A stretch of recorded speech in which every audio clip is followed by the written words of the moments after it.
Welcome back everyone dito sa latest episode ng Pilipinas 360/Roar. Ito kasama natin. Uy, in person na tayo sa Ronald, hindi na tayo Zoom Maraming nagagalit na miss daw. Welcome back, Yeah, talaga. Richard Heydarian, Oo, no? talagang. The country misses you. Oh, and my English with Ilocano accent. Oo, yun, kanina binabash mo na. Kasi pinag-usapan natin yung co-host mo si Lovely. Oh, with the brewery of BBC, BBC British. Good morning. Ikaw, mahirap mag-English. Ilocano naman yung accent. Eto sa Ronald, ayan ka naman bago mo ako i-bash. Uy, ikaw di ka dumalo yung kami ni Trillanes, hinanap ka namin sa Manila House. Hindi naman kayo nag-imbita eh. Di, imbitado ka, kaso Sa elites lang kayo eh. imbitado ka pero not to comment. Parang ay, silent ka lang doon sa gilid eh. Si Trillanes, kumusta naman dito? Yeah, si Ronald nag-speech dito. Ay, okay, kaya ko. Katulan nga. Ayoko na, kaya ko to, sabi niya gano'n, di ba? Kasi nalaman niya, nandun ka na, naunahan mo siya. So, Sir Ronald, as we speak, hinintay natin yung mugshot ni Mark Oleta. Meron na ba? Sinend na ba Nasa sa? karami na siya. Nasa kami na. Karami na siya at hinahanap na si Mike Defensor. Wait, bakit si Mike Defensor, non-bailable plunder? Hindi, official ba siya? Dalawa kaso niya. Mas marami siyang kaso kay Marcoleta. Yung Problema. yung plunder, kolektado rito. Yeah. Ano siya yung nagbigay? Tapos yung kanyang human trafficking do sa Chicago KTV niya. Oh, yung bar niya. Doon kasama niya yung asawa niya at anak niya. It will be a family affair.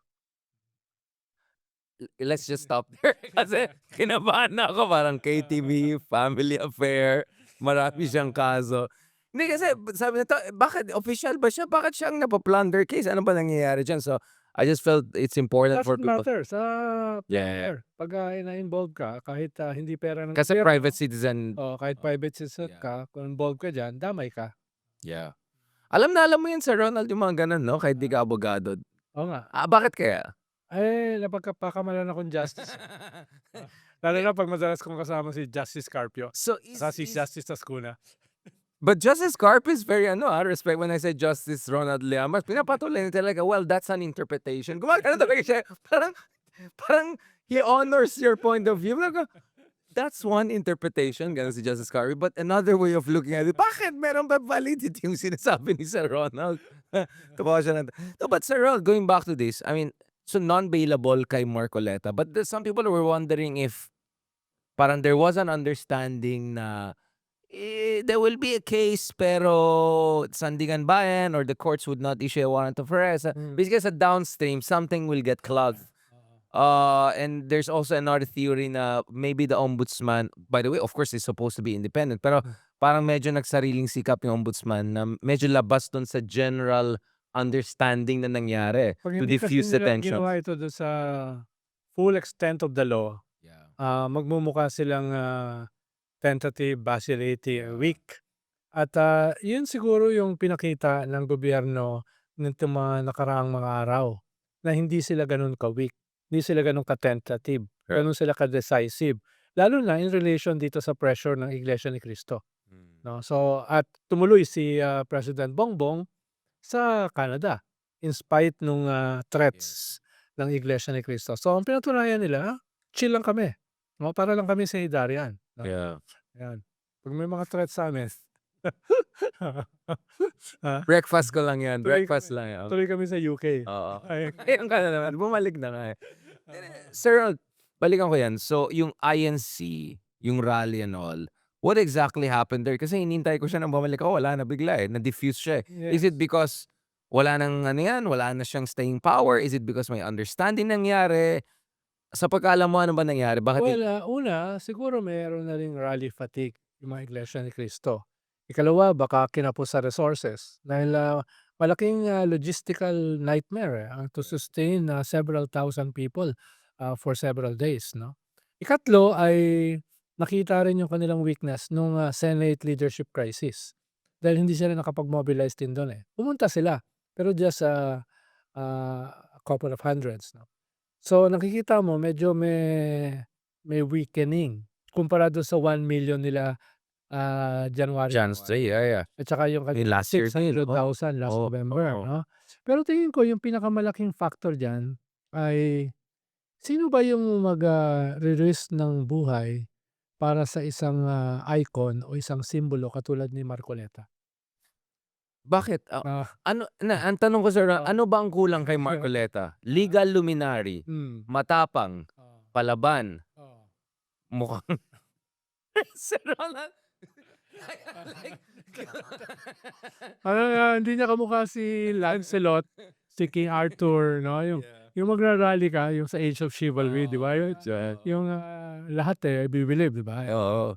Of course hindi lang naman lahat diyan yung itsura lang, yung conduct, yung attitude, yung, si Marcoleta kasi katulad natin yan, asshole, So, like us, nobody will rally for us, 'no? Pansin ko. 'Di ba? Nung 'Di ba? binabatch ako last year, 'Di ba? parang pilit pa yung mga statement of support. Oo. Sige na nga, isama na rin sa Idaria, no? 'Di ba? Walang magra-rally sa atin pero yan kasi, it's a religious group. Yeah. Tapos ang kaso is plunder. Medyo mahirap Medyo yun. medyo hindi gano'n kadali. Ikalawa, tapos yung rallying figure mo pa si Marcoleta. Oo. So, siguro even Iglesia Ni Cristo has its limits. Yeah. Hmm. May conscience sila. I mean, there's Sabi ko, it has its limits. balikan natin yan. So, Medyo iba yung sinabi mo. ang point ng ibang tao is, parang nahuli siya by his own dila or his own bunganga. Like, to what degree do you buy in that argument? Kasi sinasabi ng iba, ang dami ring investigation nangyari kay yung isa pang kaibigan natin na may religious group din, yung mga iba. Bakit siya biglang may kaso na kaagad na non-bailable plunder? Hindi ba selective justice Dahil yan? hindi na kinakailangan ng case build-up, Na-build Nag-leapfrog up na yung siya. case niya. Dahil sa kanya na nanggaling. Mismo si Boying,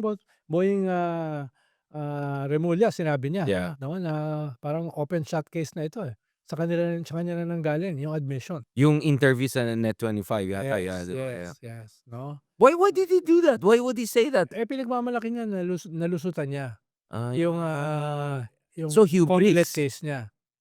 Hubris siya, pure hubris, parang gano'n.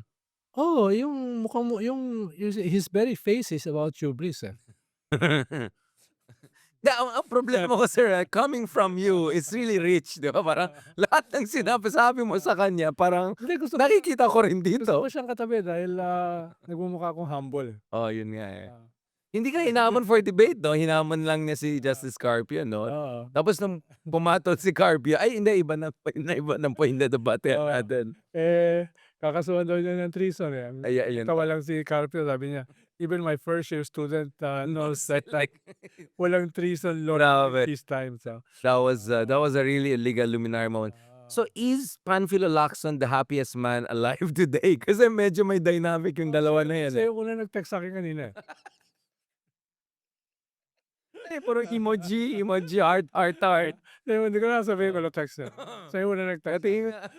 Parang nakita ko kanina puro emoji, emoji. Kasi tinitingnan ko may mugshot na darating sa phone mo, tapos sabi ko may emoji.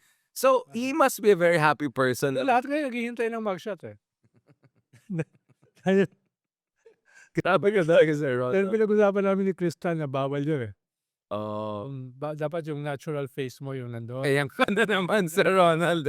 That's exactly what I was trying to Hindi avoid. yung kwan legal opinion yun, Walang kwan nun. Now you have to go in organic. No, it's not about aesthetics. It's about, Organic reality. oo, dahil 'pag mugshot kasi dapat yung talagang tulay yung mukha, 'no?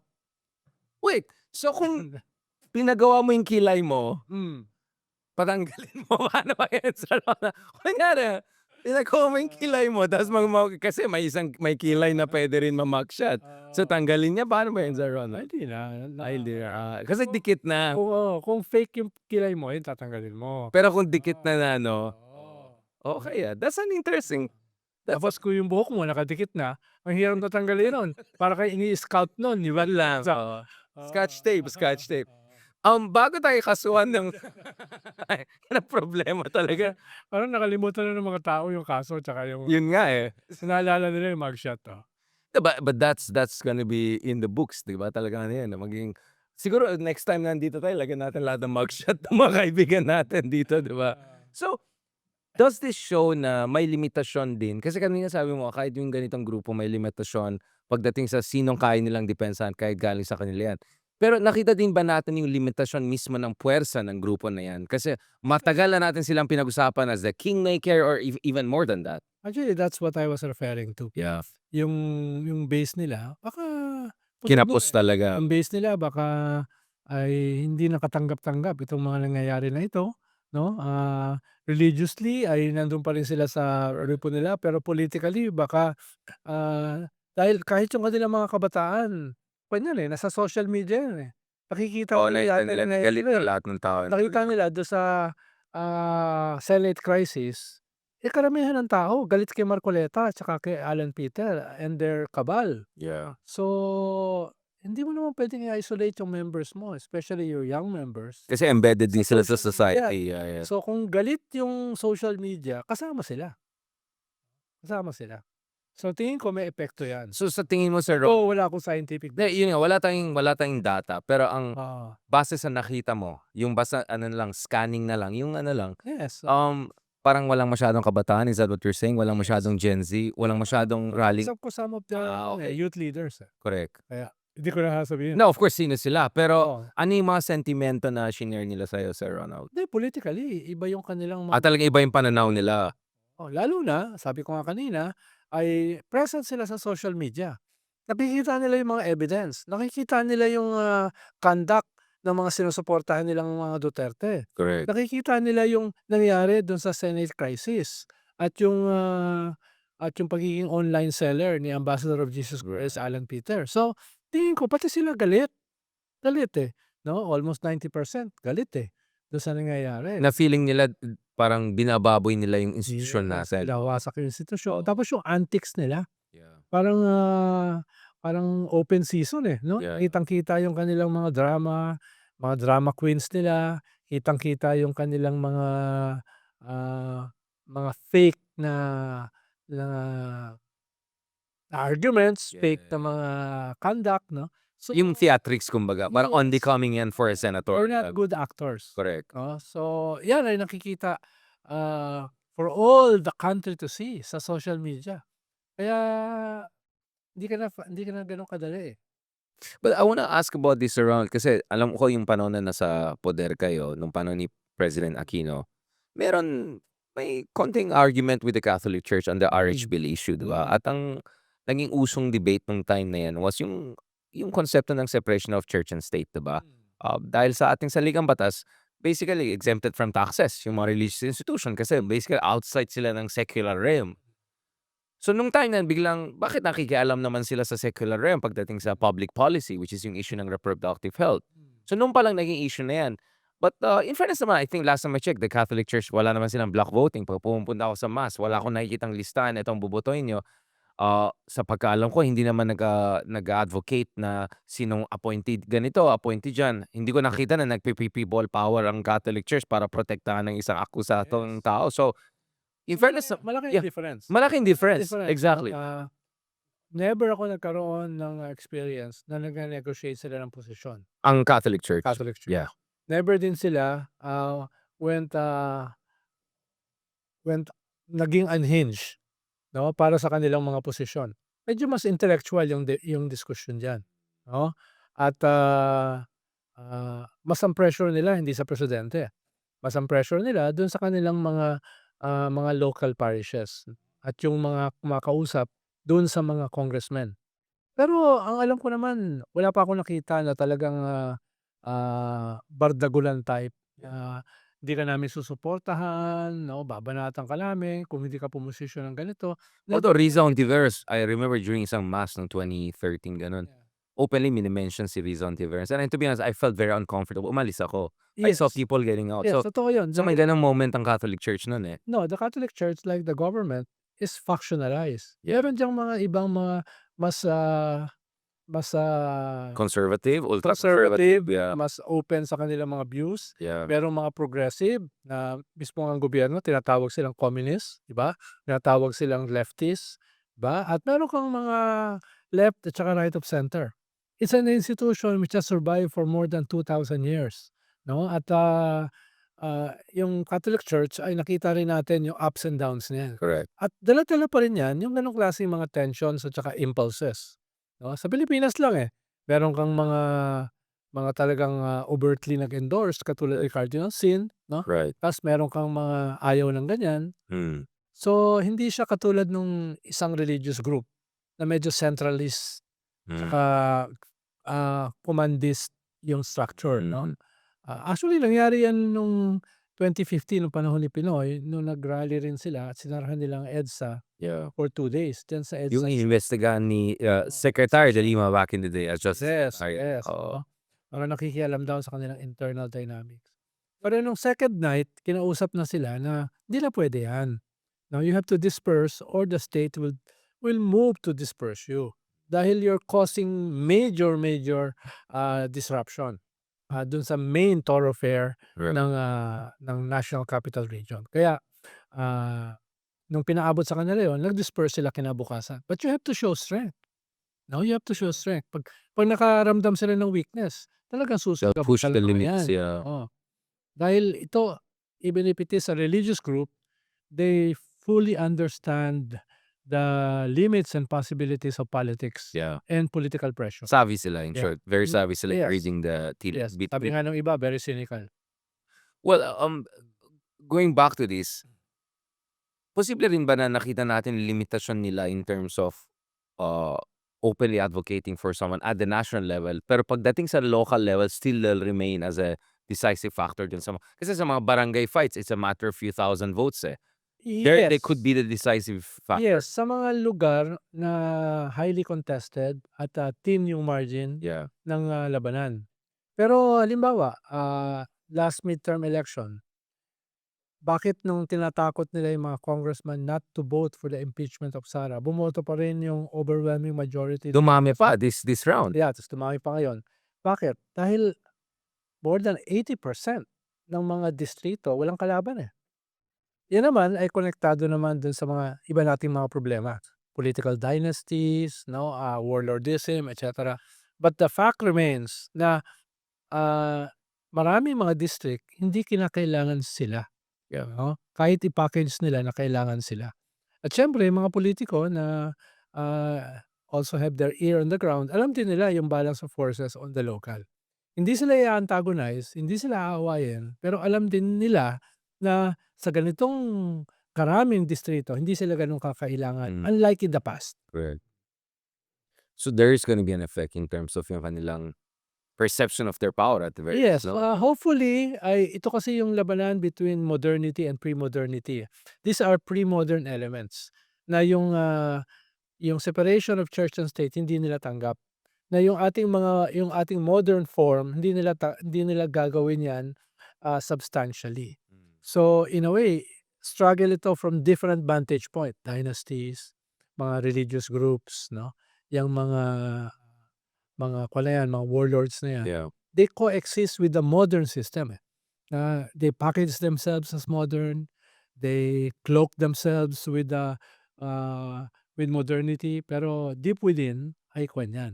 Performative modernity siya, hindi siya substantive Yes. modernity. Yes. Last point before tayo punta sa next episode kasi pag-usapan natin ng masinsinan yung itong trial ni Sara Duterte magsisimula na this week, more than 90 days I think Yes. yung tinitignan natin dito at the very least, although may mga nagsabi na baka abot ito ng Christmas and beyond. But before we go there, Sir Ronald, let me just close this episode. Saan tayo dun sa mga ibang inakusa? Kasi may pinag-usapan tayong Kilay kanina, may pinag-usapan tayo ibang religious groups. Meron din potentially mga ibang membro ng DDS-10, ilan na nga, DDS-9 na lang ngayon, 'di ba? Na pwede rin kasuhan. Lesser pa. Kasi 'di ba yung nangyari kay Bato hanggang ngayon, I mean, like, what the heck happened there, 'di ba? Tumulong sila sa isang fugitive. So, Yes. are we expecting more on this? Dahil nga palapit na yung SONA ni Paulong Marcos Jr. Are we expecting the president to have a longer list of achievements on this front in terms of accountability or ending impunity? Well, yes and no. Dahil you have less than 3 weeks? 3 weeks before Practically yeah. 2 weeks before the next SONA. Yeah. Ito yung first SONA after nung kanyang Mahiya Ka Naman SONA. Yeah. That defining SONA na sinimulan lahat ito. No? So, kailangan may mapakita siya na output, yung big fish. Halimbawa, yung nilabas niya na 15 biggest contractors na involved sa anomalies. Ang nakukulong pa lang ay 0.5. Kalahati nung diskaya. So meron ka pang 14.5 na nakalaya at patuloy na yumayaman, patuloy na may mga projects. So, anong gagawin niya ro'n, 'no? Siya naglabas nun, eh. Tapos sabi may 67 congressmen na involved dito sa mga anomalous transactions na ito, ghost projects. Ni isa wala pa, eh. Are we So expecting may mga last minute 11th hour and how important it is kung yeah, yan? dahil in a world of performative politics, he has to show performance, Mm. 'di ba? But the ombudsman is supposed to be independent, right? Saang kuweba ka ba nakalagay? Sa ito kuweba, ang liit ng kuweba natin sa Ronald. No, but in fairness, Marcoleta, Jinggoy, Bong Revilla, who was actually even with the admin during the Senate. Yeah, yeah. Well, I don't know about Pero Curly. pero halimbawa, the first secretary na makasuhan, si Bonoan, gagawing state witness. Is that So, fine? more or less, Mm. ombudsman na mismo nagsabi. Eh, pero siya kasi yung first, high-ranking executive na nakasuhan at nakulong. Tapos gagawin pang state witness. Kung hindi maganda handling nila diyan, baka sumabog sa mukha nila 'yan. Dahil ang debate diyan, is he a principal or not, 'no? Yung ikakanta ba niya mas mababa sa kanya, 'no? So, maraming mga usapin pa diyan, eh. Pero, 'yan sana si Bonoan sana yung puwede mong gamitin na, hindi ka selective. Mismo yung mga tao mo, mismo yung galing sa executive, handa kang kasuhan at ipakulong. Eh, ngayon nawala pa. So, sino ipapalit kay Bonoan, 'no? So Well, the former DPWH secretary who is now in the Senate at sabi niya point to point 45 minutes kaya at yun yung huling Facebook post niya ever na nakita ko. What about yung mga yan Oo. na nasa DDS side pa rin? Yes, pero for now ang mga kaso niya is corporate. Serious corporate crimes, 'no? Insider trading, market manipulation, etc. Pero bailable, 'no? So, Yeah. hindi siya masyadong gano'n katakot dahil puwedeng tumagal 'yan, eh, Yeah. until the Idribble next niya. government. Idribble mo pa yan. Oo. Pero ayun nga, very defining ito para sa presidente, 'no? This is no ordinary SONA. This is practically the second to the last SONA before the end of his term at ito yung first SONA after nung kanyang mahiya ka naman SONA. Tapos, in spite ng naging kuwan tayo, upper middle income country, ang laki ng mga problema natin sa economy, 'no? Dahil yung upper middle income naman kuwan lang naman yan, mean, eh, Yeah. 'di ba? Average yan, eh. Pero yung mga tao, Distribution, yeah. nainsulto pa nga yung iba, ha? Anong ibig sabihin nun? So, marami siyang problema na hinaharap. So, kailangan niyang mag-level up. Pero inuulit ko, these past few days, medyo nagpakita siya ng Fairness, trend. yeah. Oo. The president stepped up. Yeah. Dapat ma-sustain na yan Yeah. by delivering the big fish sa Fishes, pwede bang pluralize? hindi, pwede ng big fish. Fish. Check mo sa chat. Yun nga, sabi daw either way. I think that's a perfect segue because actually, bago tayo magkakaroon ng SONA by the end of this month, there's gonna be a major development and that's yung trial ni Sara Duterte, something that we were waiting for last year pa lang. Yes. So pag-usapan natin yan sa next episode, Sir Ronald. I know papunta ka na naman sa mga ibang, hindi naman sa kabilang channel, but I know you have other important meetings. So let's close this episode on that note. Thank you very much everyone for joining us on this special Mark Oleta episode. Siguro by the time na na-produce na ito, meron na po tayong mugshot na pwede natin ilagay sa top. Maraming salamat and talk to you soon.